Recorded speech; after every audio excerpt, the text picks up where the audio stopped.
Welcome, everyone. My name is Jane Garver. I'm the Executive Director at the Little Traverse History Museum in Petoskey. I did want to mention that this program is being recorded, and I will be posting the recording on our YouTube channel and on our website, as I've been doing with other programs as well. So if you have to drop off early, or if you want to watch it again or tell a friend about it, it is available, or will be available rather. So this program is part of our celebration of our 1974 museum opening. And we are revisiting the programs from 1974. And the February program was about transportation. I'm taking the information from notes that Mert Carter and Alan McCune wrote about the program, as well as from newspaper articles about the program. And it was interesting to me that the program, when they did this at the museum in February 1974, they began with the sound of a steam whistle. And I had one prepared on my phone, and now it's gone. So I can't play that for you, but I'm sure that these days you could easily find the sound of a steam whistle if you wanted to, where 50 years ago, maybe it wasn't so easy to find a recording like that. It said they played a tape recording of a steam whistle. So this program focuses on two forms of transportation, and we're going to begin with the railroad. So after the Civil War, the spread of the railroad in Michigan led north, and the railroad companies tried to entice people to ride by advertising the resort towns along the way. And so here are some brochures. Oh, I'm trying to let people in and talk at the same time. These brochures advertise the fishing line, which was the nickname for the Grand Rapids and Indiana Railroad. And you can see that they list all the places where you can stop along the way. And on the right-hand side, at the bottom, it says 2 through trains daily: Traverse City, Petoskey, Mackinac, and St. Ignace. Luxurious sleeping and chair cars on through trains.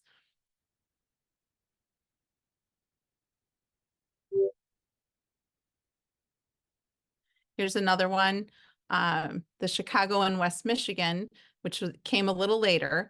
And it has a map of the rail line and tells us that it is favorite lines to Michigan summer resorts. And then at the bottom of the page, you can see Charlevoix, Petoskey, Bayview listed there.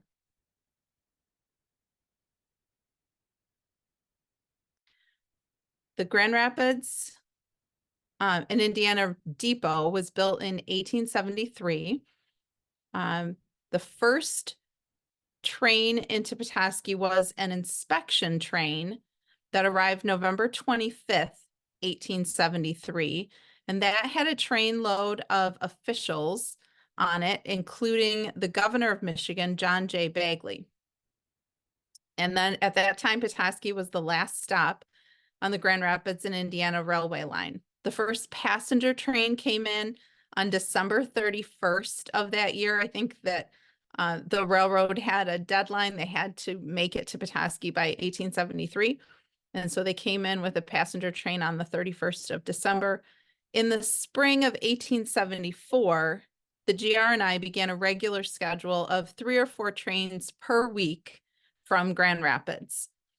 And in July of 1875, the first sleeping cars came into Petoskey. So here you can see a Grand Rapids and Indiana train.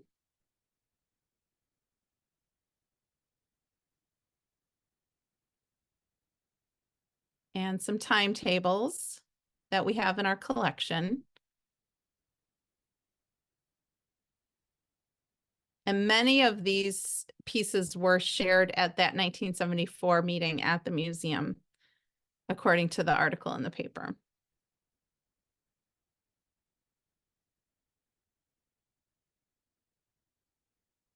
When Bayview began in the summer of 1875, H.O. Rose laid down some wooden tracks and purchased a trolley car in Kalamazoo that was pulled by a mule, and he transported people between Petoskey and Bayview all of that summer.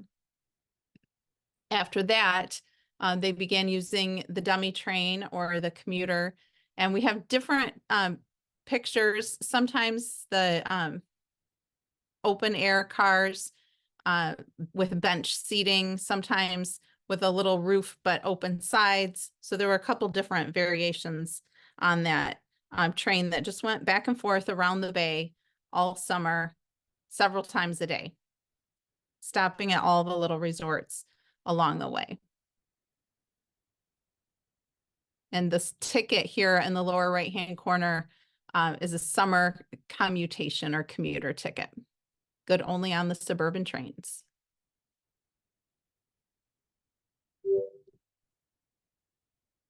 This is a Sanborn insurance map. And what I like about this map is that we can see the railroad tracks right down the middle.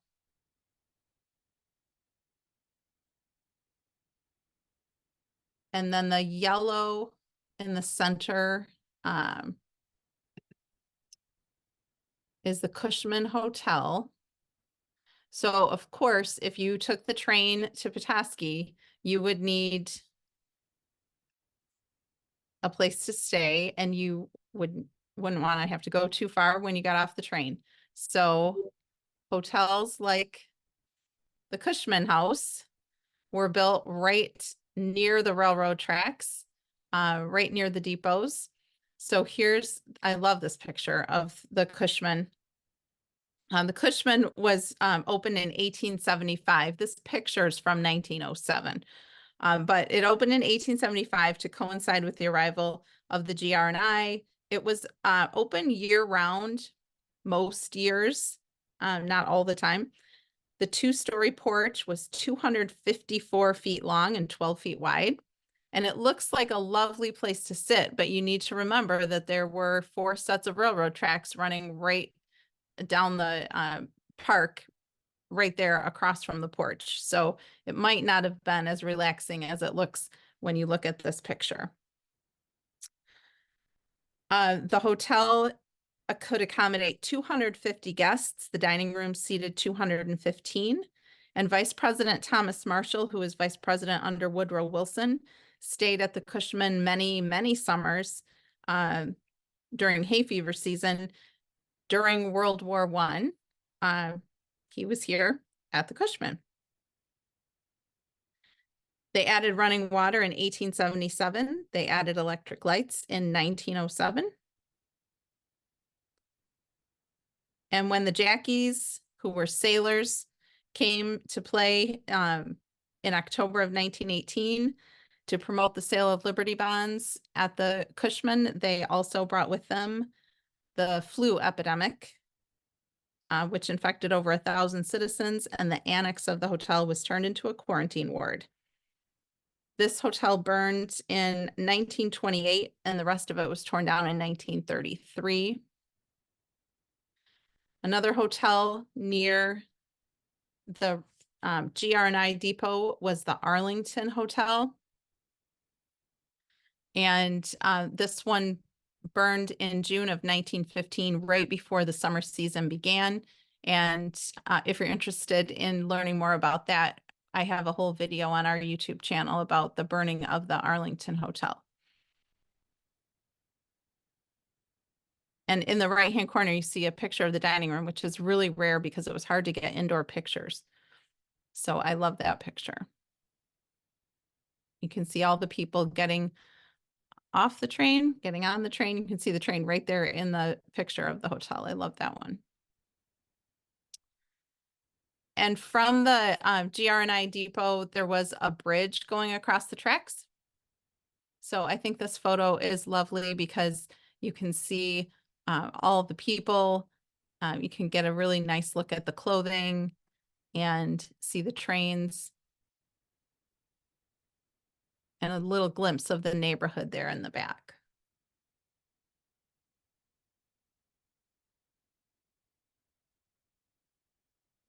In 1880, Michigan railroad mileage was 3,823 miles. Here's the suburban station. The station was built in 1900, adjacent to what we today call Penn Station or the GRNI. From here, travelers could go to Bayview. There were trains every 20 minutes from 7 a.m. to 9 p.m. Or they could go to Harbor Springs with 15 trips daily between 6:30 and 11 p.m., 6:30 a.m. and 11 p.m. And you could stop at Bayview, Kagomic, Mononaqua, Roaring Brook, Week-Wisconsin, and Harbor Springs. They also had lines that went south to Walloon 5 times daily and north to Odin 7 times daily. And if you went to Odin, then you likely boarded a steamboat to travel the inland waterway.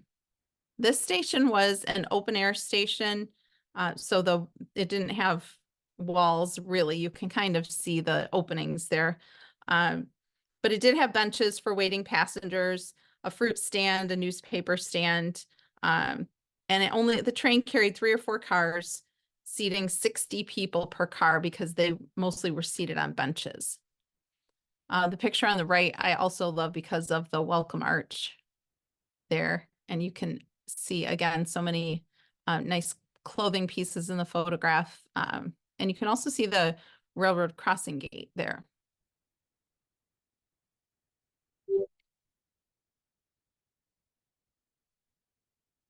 July 3rd, 1882, the GRNI Railroad reached Mackinac City.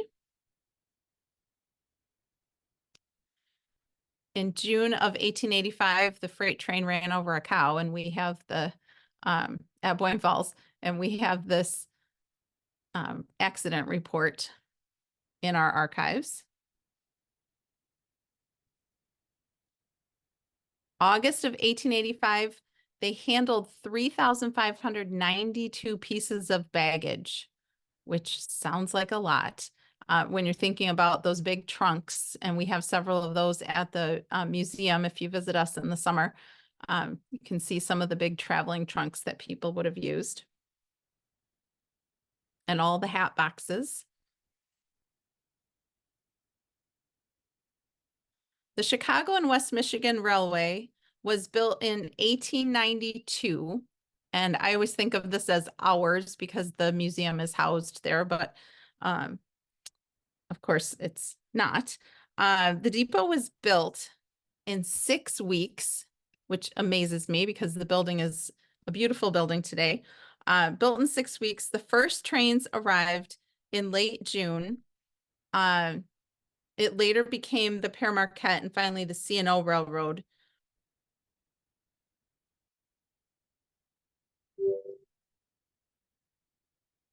So here's the depot near the time that it opened in 1892.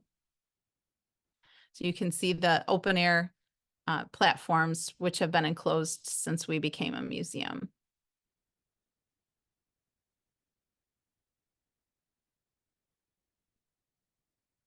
Here it is in 1893. And the water looks a little closer to the museum or to the depot than it is today.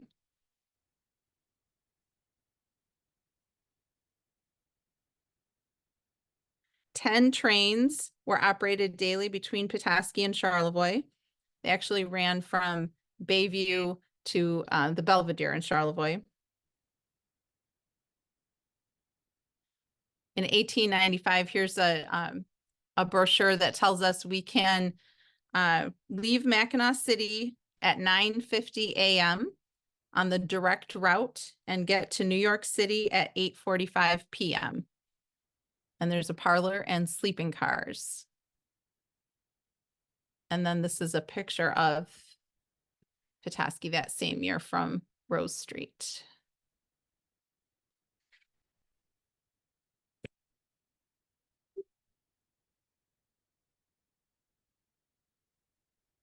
Of course, when you have trains, you have some train wrecks.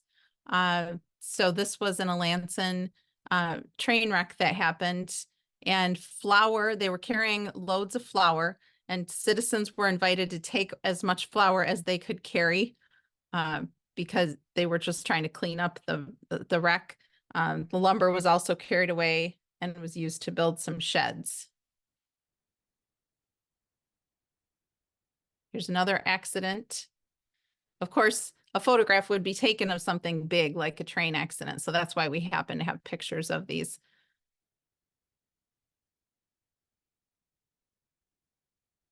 Here's the Bayview Depot, built in 1898 and torn down in 1950.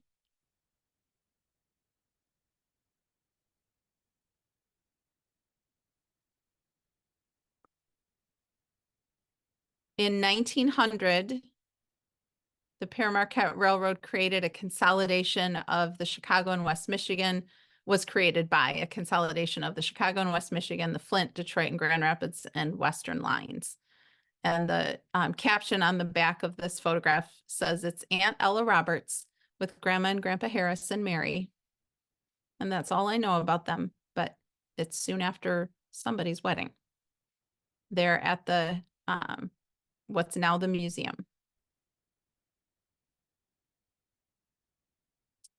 And this, I think, is a wonderful photograph. So you can see the current museum building, the Chicago and West Michigan or Paramarquette Depot on the right, and then this boat, the Solid Comfort. And if you look at this picture on our website in our photo collection, you can zoom in to see the faces on the people. You can see their expressions. You can zoom in really far. So you can also zoom into the depot building, which is great, and see all the little details on it.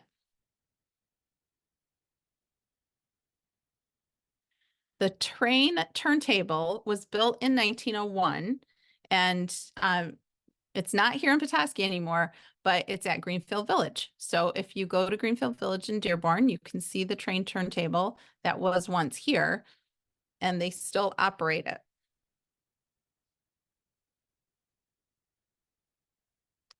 At that 1974 meeting, as I mentioned, they were showing some of the documentation and train tickets and different papers that they found still in the museum building. And these are some of those. And here are some telegrams that we have in our collection that were simply left. So the last passenger trains, when it was the CNO, left in the 1960s, the last regular scheduled train, and then the building was just empty. And so many of these things were left there. And when they turned it into a museum, they just gathered them up and kept them, which is great because now we have them.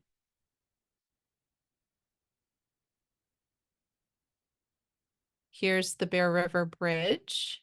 I think this is a great photograph. So you can really see the train, the bridge. You can see what it would have been like to have all that steam and smoke.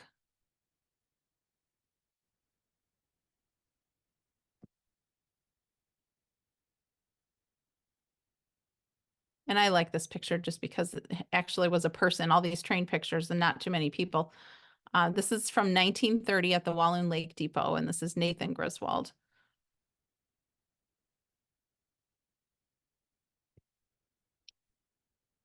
And again, in the 1960s, the last passenger trains left Petoskey. So now our program will shift to steamships.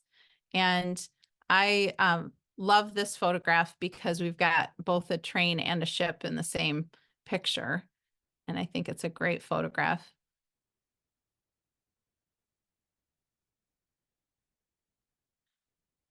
So when Mert Carter and Alan McCune were giving this program, they started out talking about the Griffin, which was the largest sailing ship on the Great Lakes in 1679, perhaps the first sailing ship, because prior to that, people were traveling by canoe.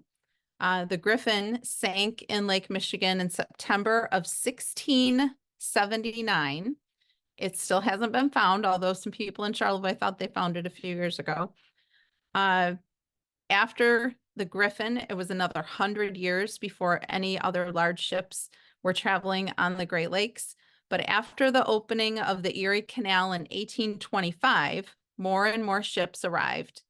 By 1840, there were 500 ships sailing on the Great Lakes. And by the time of the Civil War, at least 200 steamships worked the lakes.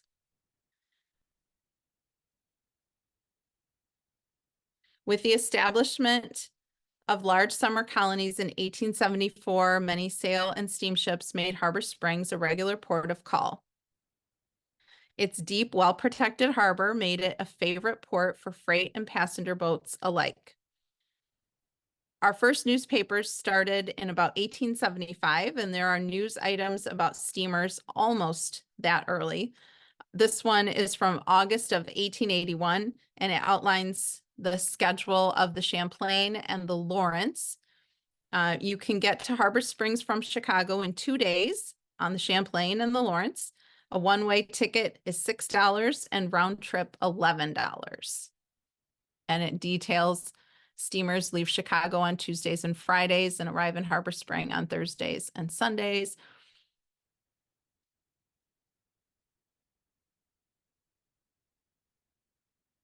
So here's the Champlain. It was a popular boat, but it burned 6 miles off Charlevoix on June 16th, 1887. The picture on the left is the ship after the fact, all burned, and you can see some people standing in the wreckage. And the picture is actually much larger, but that was all that I could fit on the screen.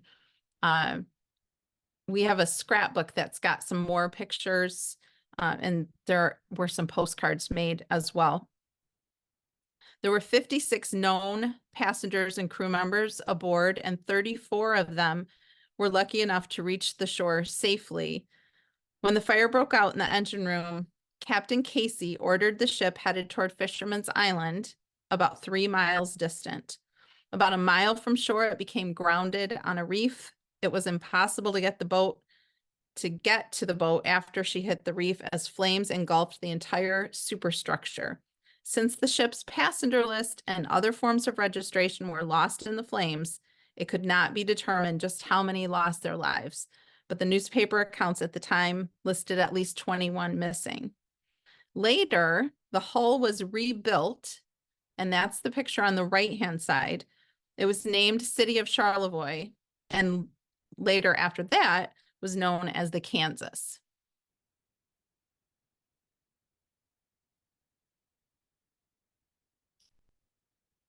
This article from the Northern Independent on August 4th, 1885 helps us to understand how many boats were on the lakes. So it says several instances have occurred lately where rowboats have narrowly escaped being run down by steamers. If parents want to take all their children home with them, they had better see that they keep out of the track of the steamers when out boating. So I can't imagine the bay being that busy today, but that's what they were saying in 1885.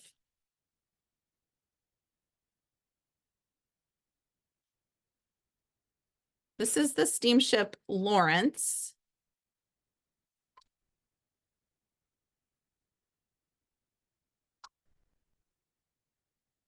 So this was another, along with the Champlain, that was run by the Northern Navigation Line, and they made regular calls at Little Traverse Bay. These were perhaps the first passenger steamship vessels, which made Petoskey, Charlevoix, and Cross Village a regular port of call. In 1891, The boats of the Northern Michigan Line and the Seymour Line carried 4,500 passengers out of Petoskey and brought about the same number in, making over 9,000 passengers carried during the season by ship. They would have been traveling to and from Detroit and to and from Chicago. Here's the Manitou, another excursion boat. And you can see really how big these boats were. And again, see all the smoke. So if you've got lots of these in the bay or on the Great Lakes, it must have been quite a sight.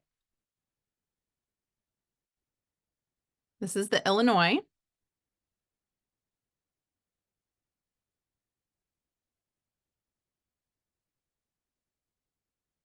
And the Northland. Look at all that smoke.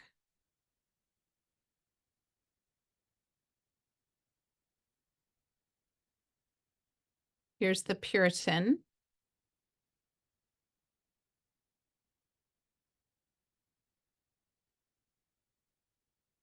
And the Columbia.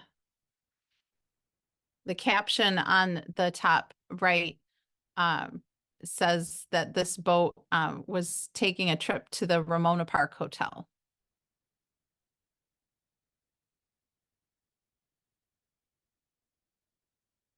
And you can see on the boat, it says Little Traverse Ferry, but on the back, it says the Columbia. Here's the South American. The North American and the South American were two big white cruise ships, which used to come into Harbor Springs and Petoskey. These were perhaps the last of the great ships to try and keep the cruising tradition going on the Great Lakes. I know many companies have tried. There's maybe one that's going now. In 1967, the South American, pictured here, made a special cruise up the St. Lawrence to the Montreal Exposition from Detroit.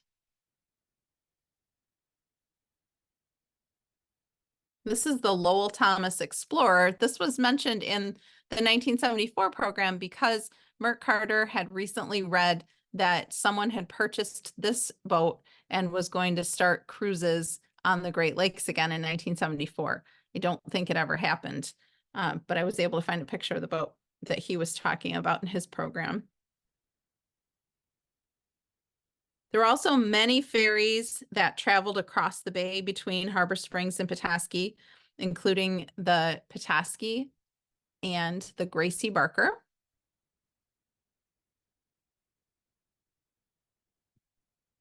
The Skater.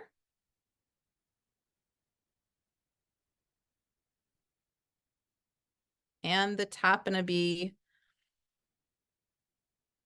The inland waterway was popular with tourists. In 1900, there were more than 32 steamships carrying freight and passengers from Conway to Sheboygan.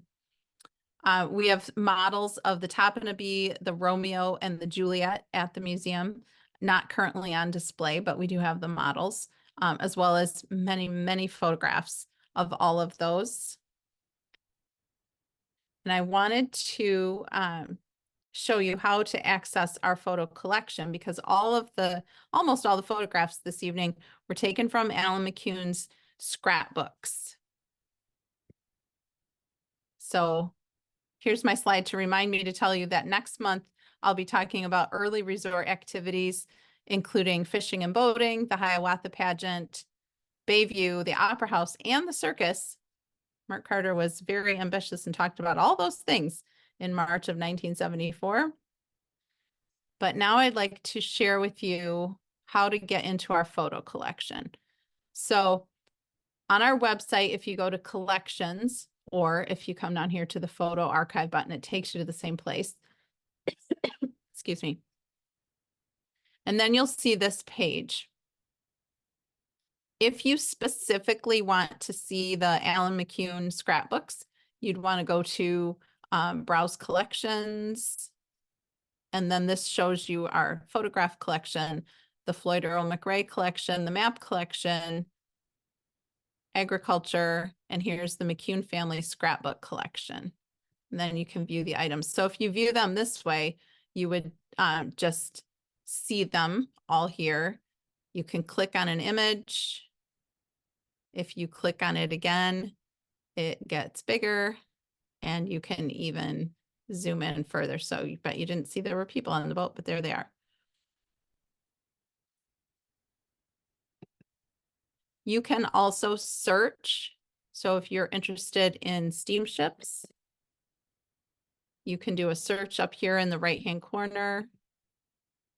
And then here are the steamships. So here's one we didn't look at, the Searchlight.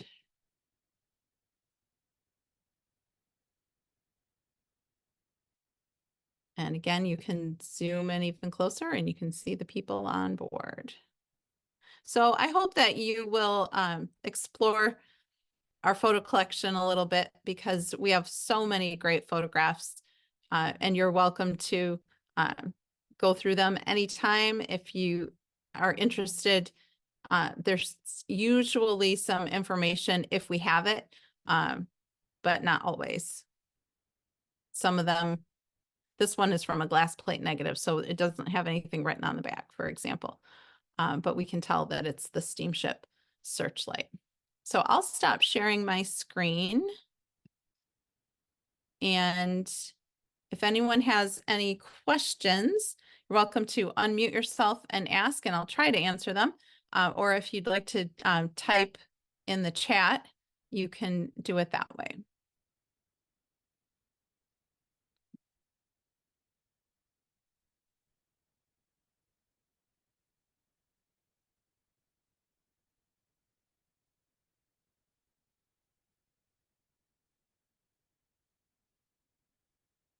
Any questions? Can you hear me? Oh, Carla, I think I can hear you. I just wondered, you talked with one slide where the water was closer to the museum. Mm-hmm. I'm wondering, I can't remember the dates, but remember the Bear River outlet changed. Yes, Would that that's true. Would that have affected that? Yep, I'll have to look at those dates again and see, compare the photographs to the maps and see. I don't have them just in my head, but that's a good point. So, and then the other thing I just wanted to mention is that you showed a picture of the Manitou, and that's how Hemingway family traveled from Chicago or Oak Park to Harbor Springs, and then got yes, all of that story. But also, I don't know if some of those were ferries that you showed that went, you said they went from Harbor to Petoskey. And I know that some of the smaller boats, like the Freon, I think was one, they would not only go from Harbor to Petoskey, but also to Bayview and Lake Wisconsin, where they would stop on their trips in the bay. But yes, I don't know about the ones that you showed. right. I'm not sure of the names of all the different ones that traveled around, but there were so many ferries. I just can't imagine that many boats all the time on the bay. Today, there's just so few compared to what it sounds like was going on back then. One more question, then I'll Sure. I'm just wondering, so many of these pictures were from Alan McCune's albums. And as you know, his children are dear friends of mine. And, but I'm wondering if, do you think that he actually took those pictures, or are those postcards? There's a variety of different things. So I think some of the pictures were in the family. Some of the pictures he maybe took. A lot of these are too old for him to have taken. But there are postcards in there, and then some of them maybe because he was associated with the Historical Society, maybe some people gave him. So there he has 4 scrapbooks at the museum, and they're organized topically, not chronologically. So all the boat pictures are together, all the train pictures are together, and they're from all different years. So it's pretty obvious he put them together later. He wasn't scrapbooking every year, for example. He had a collection of things and then he put them all together. Thank you so much, Jane. I really enjoyed listening. Great. Thanks for joining. Does anybody else have a question or a comment? Seeing something in the chat. I have too many windows open, so let's see. Oh, the South American. I don't know if the South American is still around. That's a good question. And you remember playing on the round table. Oh, great. Yes, because just a few kids could turn it. I went and visited it at Greenfield Village.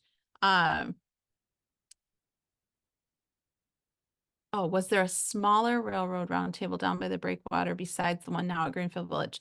I don't know about that, but I went to Greenfield Village and I watched the one person turn the turntable. So I know that a couple of kids definitely could do it. Let's see. Buffalo Bill brought his Wild West show to Petoskey Bayview in 1904. Yes. Do I have archives? That might be in our archive, but I am not sure, David. I would have to check. But you're welcome to email me and ask that question to remind me to search for that. I'll write a note, but then I would have your contact information too if I find it.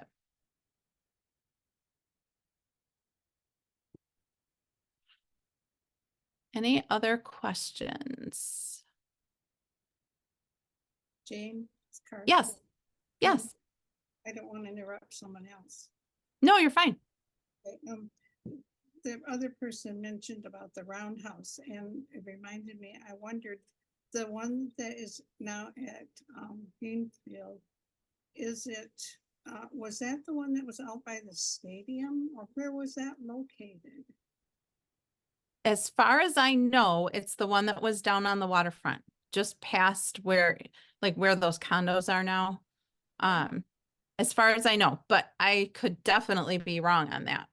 Have you ever seen pictures with the one out by the stadium? I don't know that I have. Maybe I'll have to look. I'm not thinking. Okay. All Yep. right. Another project for us to research. There you go. Thank you. Let's see, we have a question in the chat. Any idea if any of the steamers burn wood instead of coal? I don't know. In Merc Carter's notes, his program must have been really, really long because his notes were about 32 pages. He had many, many, many stories about the different boats.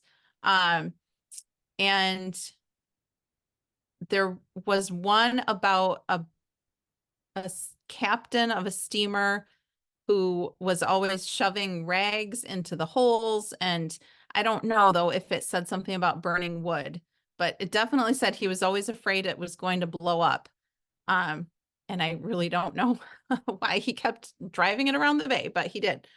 So that was just a story Mark Carter had, and I'll look and see if he said anything about wood.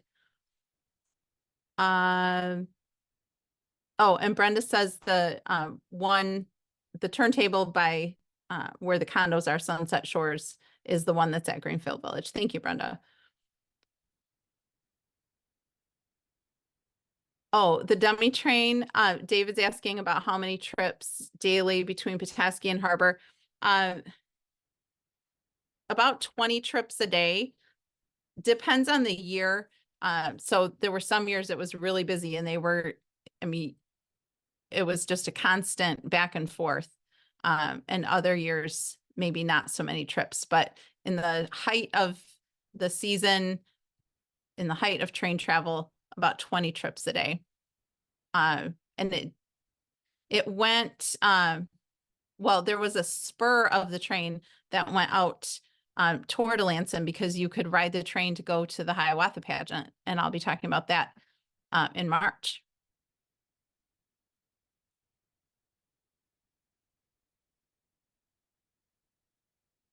Any other questions or comments?